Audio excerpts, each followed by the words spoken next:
kalau kita lihat ada orang yang tenang, menenangkan, menyejukkan, maka sesungguhnya yang tenang itu adalah jantungnya. Siapa yang membuat jantung ini menjadi tenang? Huwallazi anzalas sakinata, Allah yang menurunkan ketenangan fi qulubil mu'minin, ke dalam hati orang beriman. Allah yang menurunkan ketenangan. Ketenangan bukan kuasa kita. Walaupun dia di dalam tubuh kita. Berapa kali kita bangun pagi nggak ada masalah apa-apa, tapi kita risau, susah, nggak tenang, nggak tahu apa masalahnya. Tiba-tiba saja hati ini risau, mengusir gundah gulana, kacau balau hati. Gimana perasaanmu pagi ini? Seringkali malah teman gak pernah nanya, sahabat gak pernah nanya. Yang selalu nanya perasaan kita itu Facebook. Bagaimana perasaanmu hari ini? Lalu kita langsung update status, seperti benang layang-layang yang kusut. Perasaan kita. Makanya ketika kita bangun pertama kali, kita langsung bersyukur. Alhamdulillahilladzi ahyana ba'dama amatana wa ilaihin nusyur. Ungkapan orang bahwa dia bersyukur kepada Allah, semuanya diserahkan kepada Allah. Majtama'a qaumun fi baitin min buyutillah, sekelompok orang berkumpul di rumah Allah. Yatsluna kitab Allah, membaca ayat-ayat Allah. Wa yatadarasunahu fima bainahum, mengkaji isinya. 3 yang kita lakukan: duduk di rumah Allah, membaca ayat-ayat Allah, mengkaji isinya. 4 balasan Allah. Nazalat alaihimus sakinah, turun ketenangan ke dalam hati mereka. Makanya kalau ada jamaah yang tertidur, saya belum pernah seumur-umur marah ke jamaah yang tertidur. Kenapa? Berarti ngajinya sudah masuk ke hati. Berarti dia sudah sampai pada maqam sakinah. Tinggal mawaddah warahmah. Allah, Nabi yang nyebut. Allah yang menyebut, "Wallazi anzalas sakinata fi qulubil mu'minin." Bagaimana memasukkan sakinah? Duduk di masjid, membaca ayat-ayat Allah, mengkaji isinya. Nazalat alaihimus sakinah ghasyiyat bihimur rahmah, mereka diliputi rahmat Allah. Haffat bihimul malaikah, mereka dikelilingi oleh para malaikat-malaikat yang membawakan rahmat kasih sayang Allah. Wa dzakarahumullahu fi man indah, Allah membanggakan mereka kepada para malaikat. Apa kata malaikat? Ataj'alu fiha man yufsidu fiha wa yasfikud dima. Untuk apa engkau ciptakan mereka ya Allah? Mereka hanya akan berkelahi, berperang, menumpahkan darah. Sampai detik ini 2026 memang perbuatannya menumpahkan darah. Siapa namanya? Donald Bebek. Hobi menumpahkan darah. Apa kata Allah Subhanahu wa taala? Inni a'lamu ma la ta'lamun. Kalau hanya sekedar manusia yang mensucikanmu, wa nahnu nusabbihu bihamdika wa nuqaddisu lak, kami mensucikanmu, kami bertasbih nggak pernah putus. 70.000 malaikat setiap hari, bertambah terus sejak diciptakan Al-Baitul Ma'mur sampai hari ini. Malaikat yang diciptakan Allah setiap hari 70.000 dalam hadis sahih. Tidak pernah berkurang. Subhanallah walhamdulillah wa la ilaha illallah wallahu akbar. Enggak ada ruginya Allah seandainya manusia ini semuanya na'udzubillah menjadi kufur kepada Allah, karena malaikat cukup. Wa nahnu nusabbihu bihamdika wa nuqaddisu lak. Ataj'alu fiha man yufsidu fiha wa yasfikud dima wa nahnu nusabbihu bihamdika wa nuqaddisu lak. Apa jawab Allah? Inni a'lamu ma la ta'lamun. Aku lebih tahu, kamu tidak tahu. Nanti akan ada orang yang tidak pernah bertemu dengan Nabi Muhammad SAW, tidak pernah berperang bersamanya, tidak pernah makan bersamanya, tidak melihat wajahnya, tapi percaya kepadanya di zaman fitnah yang luar biasa. Mudah-mudahan kita termasuk dalam golongan itu. Betapa indahnya Sayyidina Abu Bakar Siddiq berada berdua di atas Jabal Thur. Ketika itu idhuma fil ghari, ketika mereka berada di dalam gua, idh yaqulu li sahibihi, ketika dia berkata kepada sahabatnya, la tahzan, jangan takut, jangan sedih, jangan cemas. La tahzan, sampai jadi satu buku yang bestseller. La tahzan, Don't be sad. Innallaha ma'ana. Allah bersama kita. Ternyata untuk menenangkan hati. Masya Allah, waktu sudah habis. Hebatnya masjid kita. Saya di beberapa masjid itu memang macam-macam cara ngasih tahu. Ada yang pakai kertas, Ustaz Somad, waktu sudah habis. Tapi di masjid kita ada tandanya langsung. Saudara yang dimuliakan Allah Subhanahu. Karena kadang Ustaz ini kalau udah megang mikrofon lupa waktu. Itu perlu dibuatkan belnya. Tit. Itu tanda matahari sudah terbit untuk waktu Surabaya.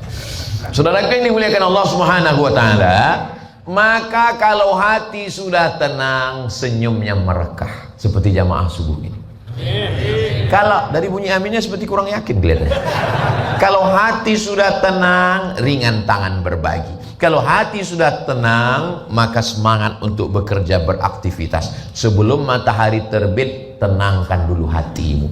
Kalau hati sudah tenang, baru bisa menenangkan orang lain. Kepala rumah tangga, suami, bagaimana dia mau menenangkan istrinya, menenangkan anak-anaknya kalau dia sendiri seperti kekacauan yang terjadi di Selat Hormuz? Tenangkan dulu hati. Makanya ketika orang berwudu, dia sedang menenangkan hatinya. Allahumma ja'alni minat tawwabin wa ja'alni minal mutatahhirin wa ja'alni min ibadika sholihin. Setelah itu dia masuk ke masjid, langkah kaki kanan, Allahumma ftahli abwaaba rahmatik, bukakan untukku pintu-pintu rahmatmu ya Allah. Masuk dia ke dalam masjid. Selama dia di masjid itu, Masya Allah, nawaitul i'tikaf fi hadzal masjid lillahi ta'ala. Ini penting. Di masjid-masjid sekarang sudah nggak ada lagi babus salam. Ketika kita masuk pintu babus salam, ada tiang sebelah kiri. Itu dulu tulisan di tiang itu bulat, nawaitul i'tikaf dulu. Sekarang sudah ditutup jadi la ilaha illallah. Perhatikan nanti, insya Allah panjang umur sehat badan, kita akan berangkat umroh insya Allah. Ongkos tanggung masing-masing. Dulu saya melihat tulisan di tiang sebelah kiri waktu masuk babus salam di Madinah, tulisan nawaitul i'tikaf dulu. Sekarang ditutup nawaitul i'tikaf, ditulis la ilaha illallah. Kenapa ditutup? Karena menurut mereka tidak boleh melafalkan niat. Itu bukan sembarangan. Saya Pak Ustadz beberapa kali umroh nggak pernah ngelihat tulisan itu. Karena kamu terlalu sibuk mencari tempat batu cincin. Siapa yang Ustadz maksud? Saya. Karena saya suka dengan batu cincin. Saudara yang dimuliakan Allah Subhanahu wa taala, ketika orang sedang berada di dalam masjid, malaikat mendoakannya dua. Allahumma ighfir lahu, Allahumma arhamhu, Allahumma ighfir lahu, Allahumma arhamhu, Allahumma ighfir lahu, ampunkan dosanya. Allahumma arhamhu, rahmati dia. Sampai kapan? Sampai wudunya batal atau dia keluar dari masjid. Bayangkan, itulah yang menenangkan hati. Turunnya malaikat itu menenangkan hati. Innalladzina qalu rabbuna Allah, orang yang berkata Rabbku Allah, tsumma istaqamu, kemudian dia istiqamah, tatanazzalu alaihimul malaikat. Turun malaikat. Turun malaikat. Tapi jangan gara-gara ceramah ini pulang dari sini lalu semuanya ngaku ketemu malaikat. Setelah malaikat Jibril pergi, lalu Nabi nanya, siapa yang tahu tadi yang datang itu siapa? Enggak ada yang tahu. Kata Nabi Muhammad SAW, atakum Jibril yu'allimukum dinakum. Tadi yang datang itu malaikat Jibril. Hadis tentang akhbirni anil iman, akhbirni anil Islam, akhbirni anil ihsan, akhbirni an amaratis sa'ah. Tadi yang datang itu Jibril alaihissalam. Sampai-sampai orang selevel Sayyidina Umar bin Khattab pun nggak tahu kalau itu malaikat Jibril alaihissalam. Tiba-tiba sekarang ada yang ngaku ketemu malaikat Jibril. La haula wala quwata illa billah. Kalau ada orang yang ngaku ketemu malaikat Jibril, malah nyuruh malaikat Jibril turun. Jibril turun. Videonya viral. Udah dapat videonya? Kalau belum nanti saya share. Saya nggak heran ketemu orang seperti itu yang namanya Dajjal. Yang saya heran kok ada yang ngikut, ada yang percaya. Saking banyaknya orang gila sekarang. Orang yang waras ragu dengan kewarasannya. Ini yang terjadi zaman sekarang. Saking viralnya orang gila, Sampai orang waras pun ingin jadi. Saya nggak ada ngomong begitu. Coba nak, jangan sebut Makoli. Coba nanti sekali-sekali main-main ke rumah sakit jiwa. Begitu kita sampai di pintu gerbang, di samping security biasanya ada orang-orang gila duduk di situ. Dia akan nanya, sudah lama gila? Kita dengan yakin mengatakan, kamu yang gila, saya waras. Lalu kita pun masuk ke dalam. Sampai di dalam, orang-orang gila sudah berbaris, bertepuk tangan. Orang gila, orang gila. Kita masih yakin, saya waras, kamu gila.